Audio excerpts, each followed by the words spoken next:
Ben ritrovati a tutti qui su Radio Rossonera. Simone Crestao, Enrico Boiani. Buongiorno a tutti. Giorno di partita, perché oggi è giorno di partita, venerdì 7 aprile. Si torna in campo per la Serie A, per dare continuità alla vittoria di Napoli, quindi non bisogna abbassare sicuramente la guardia.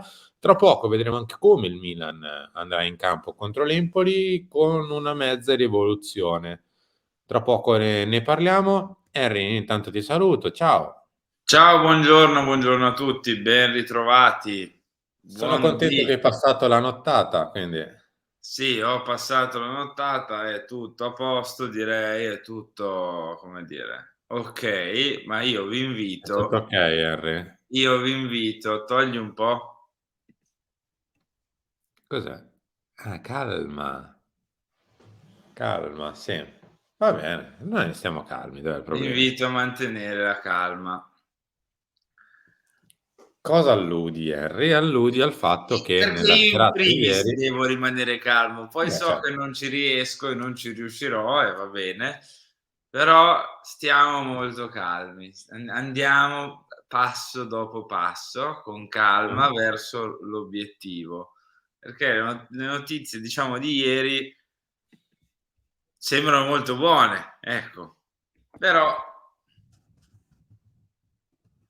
Vabbè, allora facciamo così, a proposito di passo dopo passo, io andrei a ripercorrere in maniera così cronologica quello che è successo ieri sera. sì, Nella serata, intorno all'ora di cena circa, ehm, il collega Matteo Moretto, che insomma ha dimostrato sempre di essere molto attento alla notizia, di essere un giornalista serio e che spesso abbiamo avuto in collegamento. Oggi vediamo se riusciamo a portarlo, al talk pre-Empoli, così facciamo anche con lui, qualche considerazione un po' più profonda rispetto a ciò. Questo è il tweet che è uscito ieri di Matteo, con l'annuncio di un accordo verbale tra il Milan e Leao, che comunque è vincolato al fatto che il Milan la prossima Champions League la deve giocare e quindi tra poco parliamo della formazione contro l'Empoli. Comunque ci sarebbe la volontà del Milan di pagare la multa con lo Sporting, quindi verrebbe risarcito tramite ciò, e Rafa allungherebbe il proprio contratto con un sostanzioso aumento fino a 5 milioni. Questo è quello che ha detto ieri Matteo in serata. Poi in nottata ve l'ho messo anche lì in alto, lo vedete quando è uscita alle 23:19.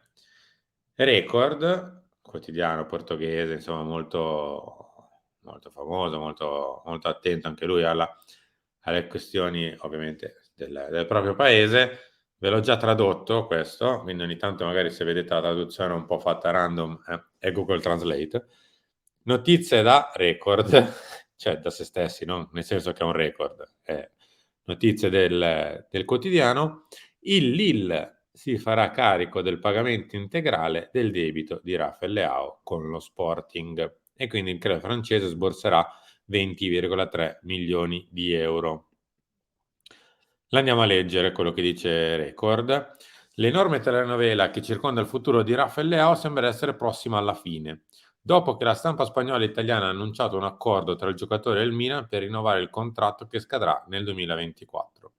Record ha rilevato che la risoluzione dell'impasse era dovuta al fatto che il Lille ha iniziato a assumersi il pagamento integrale del debito che Leao ha con lo Sporting. A seguito della rescissione unilaterale, vabbè, questo è il motivo per il quale c'è la multa.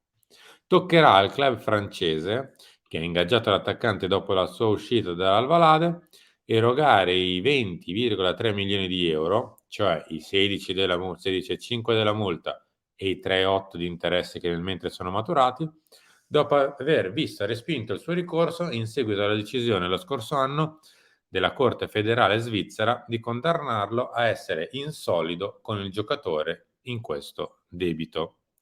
Questo accordo, oltre a spianare la strada per la continuità in casa Milan, potrebbe anche permettere al portoghese di non avere più impegno parte dello stipendio. L'ultima decisione sarà comunque impugnabile, quindi l'attaccante sarà costretto a attendere il completamento dell'iter per essere rimborsato dal Lille di quanto versato allo Sporting. Allora Henry, al di là di chi la paga, che insomma non è proprio l'ultimo dei dettagli, ovviamente, Anche tra perché son tot milioni in più o in meno per il Milan, quindi ecco, dovesse non è pagarla proprio il Milan, cioè spero che Record abbia ragione, ecco, in questo senso. non è proprio esatto, un dettaglio da niente, però È il cartellino di un giocatore per gli acquisti che facciamo noi, sì, anche ma qualcosina in più. per gli acquisti di tutti, in realtà, cioè Eh. 20 milioni è anche un buon giocatore, niente magari di, che so, super eccezionale sulla carta al momento, ma è un bel giocatore, 20 milioni. Poi magari è un bel giovane, chi lo sa. Ma al di là di questo, Henry, eh, era ovviamente quella una sensazione, quella delle ultime settimane, quello di aver rivisto un Rafael Leao un pochino più tranquillo, sereno, col sorriso. Napoli lo ha confermato e lo ha confermato soprattutto il fatto, Henry, che lo stesso Rafa alla notizia di Record ha reagito in un certo modo, cioè ieri sera ormai Rafa si diverte a confermare o smentire le notizie su se stesso e quindi a un certo punto della nottata è arrivato il suo like alla notizia di Record.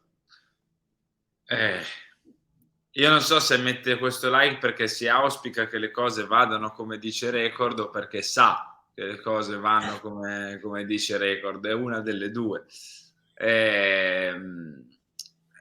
Abbiamo imparato a conoscerlo ormai e anche in base a quello che ha detto Sandro Tonali, è un buono. Essere un buono nel mondo del calcio significa essere anche purtroppo a volte un ingenuo, nel bene e nel Mm. male, qui nel bene, perché attraverso i suoi mi piace capiamo un po' ciò che pensa, ciò che si augura, ciò che vorrebbe, a cui ambisce e quant'altro, ecco. E questo è sicuramente un segnale, ecco. Poi che lo abbiamo visto più sereno, che lo abbiamo visto più, come dire, tornare col sorriso, è indubbio, è indubbio. Tornare nella sua posizione. Molti dicevano anche appunto aver superato uno scoglio Mm. per quanto riguarda il contratto. Io a questo punto non so se sia il contratto o se sia solamente il fatto che o è l'una o l'altra, il pagamento della multa non spetterà più a lui, ecco. Però sappiamo quanto questo contenzioso sia fondamentale per il suo rinnovo, quanto sia uno scoglio per lui, quanto sia soprattutto una cosa che prima te ne liberi è molto più facile tutto, anche per il resto della sua carriera, quindi ci sta che tu possa, come dire, decidere di pagarglielo. Poi, se sarà il Lille a pagarlo, come riporta Record e come Rafa ci mette pure il like sopra, ben venga, ecco, ben venga. L'importante è che Rafa o chi per lui non impazzisca e dica: hai visto che me la deve pagare il Lille? Allora non ne voglio 5, ne voglio di più.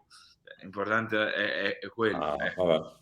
Dai, proviamo a rimanere un attimo positivi. Mi sembra che la notizia sia, il succo della notizia sia qualcosa di buono. Comunque, Sì. abbiamo sempre detto che lo scoglio principale era questo. Non era la durata dell'ingaggio, non era la volontà, non era quanti soldi andare a prendere all'anno, è sempre stata questa benedetta multa che ormai si trascina da anni. E quindi se si riesce a passare lo scoglio della multa, non sappiamo ancora esattamente chi, come, quando e perché pagherà questa multa, ma se la si mette finalmente alle spalle, la cosa è sicuramente cosa buona e Io giusta. credo comunque che a questo punto si aspetterà la fine della stagione, dato se la Champions è Essere così, come dire, vincolante. Mm. esatto, fondamentale per il rinnovo, cioè se non la fine della stagione, perlomeno il momento in cui sei certo della Champions, ecco, che magari non coincide. Io Henry ora mi sposterei sul campo perché stasera, come detto, c'è una partita parecchio importante per la nostra classifica. Come detto di Rafa, invece proveremo a riapprofondire tutto con Matteo, se riusciamo a portarlo al talk direttamente oggi alle 16. Questa è Gazzetta dello Sport di oggi, perché vabbè, insomma, la vigilia infinita, quella di Milan-Napoli, però, come dice Gazzetta, Pioli cambia tanto per l'Empoli. Fuori Leao e Giroud, Scianza, Rebic e Orighi, Tonali invece non esce mai. Ci sono parecchie rotazioni sul tavolo. Allora, noi stiamo andando in onda alle 10 del mattino. Proprio questa mattina Pioli si prende gli ultimi, diciamo così, spazi e le ultime decisioni per decidere appunto se andare con 5 cambi rispetto alla formazione di Napoli, quindi metà squadra, perché uno è un portiere, dei 10 giocatori di movimento ne cambia 5, oppure fare qualcosa di un po' meno invasivo. L'andiamo a vedere la probabile formazione del Milan. Quindi noi diamo questa che è di Gazzetta, che è anche, diciamo così, la nostra versione, con i 5 cambi, ma prima di confermarla al 200%, dobbiamo aspettare che il mister sciolga i propri dubbi in mattinata, quindi è inutile che li sciogliamo noi se poi è lo stesso mister che, mentre noi stiamo parlando, deve ancora prendere una decisione finale. Maignan in porta, Calabria, ciao, Tomori e Teo Hernandez, e qui in realtà per i primi 5 che ho letto non ci dovrebbero essere sorprese. Benasser e Tonali anche. Davanti, ecco, qui nel caso ci potrebbero essere sorprese rispetto a questi 4, o magari vanno in campo proprio questi che sono i probabili alla vigilia. Salmacher a destra, Ante Rebic a sinistra, Pobega in tre quarti e Divock Origi davanti. Quindi riposa Giroud, riposa Leao, riposa Diaz perché non è al 200%, anche Rafa non è al 200%, però insomma poteva giocare nel caso. Riposa Diciamo che vengono più anche risparmiati proprio per non correre il esatto. minimo rischio contro l'Empoli, per averli poi belli pronti, carichi per la sfida sempre di San Siro contro il Napoli. Riposa tutta la parte offensiva del Milan, con Benasser che quindi torna a scala dietro nel suo ruolo abituale, con Krunic che Sì, poi riposa. quella roba lì dobbiamo sempre vederla, cioè nel senso, Ci potrebbe essere un nell'ultima unicum. l'idea che avevamo era Tonali Benasser con Krunic più avanti, è stato Krunic Tonali con Benasser più avanti, quindi dobbiamo sempre capire, sempre stare a vedere come poi Pioli li mette in campo, perché è un attimo che vedi Benasser Pobega con Tonali più avanti o Tonali Pobega di nuovo con Benasser più avanti. Poi ovvio, l'abitudine ci porta a dire Benasser Tonali con Pobega un po' più avanti, e forse è quello anche che vedremo per le caratteristiche che ha Pobega, che sono ancora diverse rispetto a quelle che ha Krunic. Però a me più che diciamo l'assenza dei titolarissimi, cioè l'assenza di Leao, di Giroud, dello stesso Brahim se vogliamo, a me preoccupa proprio il fatto che ci siano tanti cambi tutti insieme, cioè, e soprattutto con 2 giocatori non me ne vogliano, anzi 3 forse, ci metto dentro anche Pobega, che non hanno palesemente fiducia, cioè questa stagione è stata caratterizzata da la scelta, scusa, vai avanti tu. Sì, perché sennò tra un Fammi po'. dire. No, ma in linea di massima sono d'accordo, il rischio è un po' un rischio calcolato, nel senso che è ovvio che deve esserci un problemino, diciamo così, durante la partita di risultato. I giocatori sono comunque in panchina pronti ad entrare, però ti prendi questo rischio provandoti a prendere un po' di vantaggio, un po' mettendo in ritmo più giocatori possibili per il rush finale di stagione, un po' per la partita contro il Napoli. Rischi? Quando non gioca la titolare un pochino di rischio te lo assumi sempre, c'è poco da fare.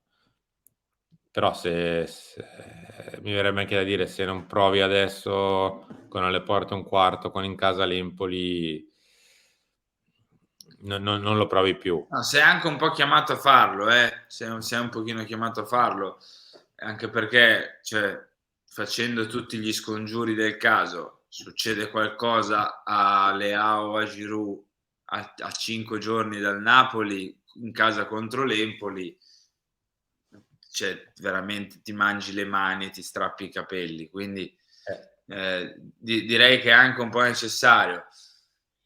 Poi è ovvio, cioè 3 punti col Napoli in campionato valgono quanti 3 punti con l'Empoli in campionato, quindi sempre vincere bisogna per la Champions. Lo vedremo Henry, come andrà a finire. Ovviamente vi aggiorniamo in tempo reale rispetto alle ultime di formazione, partita che andrà in onda oggi alle 21, quindi con un piccolo posticipo rispetto al solito orario Sì, calma, non siamo mica agitati, mi vedi agitato, li vedi agitati gli ascoltatori? No, è a te stesso che lo stai dicendo, Henry. Certo, è un monito per me, è un Eh. monito per me. Noi andremo in onda con il prepartita alle 20, quindi ovviamente anche noi trasliamo di un quarto d'ora in avanti per l'inizio del nostro prepartita, il post partita come al solito pochi minuti dopo, gli appuntamenti sono quelli classici, quindi con Chiama Milan, Lunch e Talk oggi alle 16. Come detto, proviamo oggi a portarvi Matteo Moretto per quanto riguarda la questione Raffaele Leao, e forse, se mi danno l'ultima conferma, abbiamo anche un grande ospite per la questione stadio. Caro Henry, grazie. Grazie a voi, mi raccomando, oggi non è ancora l'episodio dove vi chiedo 500.000 like, perché ovviamente sarà quello che sarà. Però oggi intanto, se volete mettere un like bello importante per ricordare anche il like di Rafa alla notizia di record, forza, su, mettete like qua sotto, non vi costa niente, ci supporta tantissimo. Fate come Rafa, mettete sto mi piace, ma a sto video, non al tweet di record. Mettete like, scriveteci sotto nei commenti la vostra, sia sul rinnovo di Leao che su tutti i cambi di formazione di stasera, che quant'altro, insomma, che sulla mia condizione e salute mentale, perché è a un Precaria. passo da andare al bar. E iscrivetevi se non siete iscritti, attivate la campanella, mi raccomando, per avere le notifiche di tutti i nostri video, di tutte le nostre dirette. E niente, abbonatevi, non lo so, si possono abbonare anche nei video? Ma sì, dai. Certo, assolutamente. Grazie a tutti per essere stati qui con noi, ci ritroviamo tra poco. Ciao.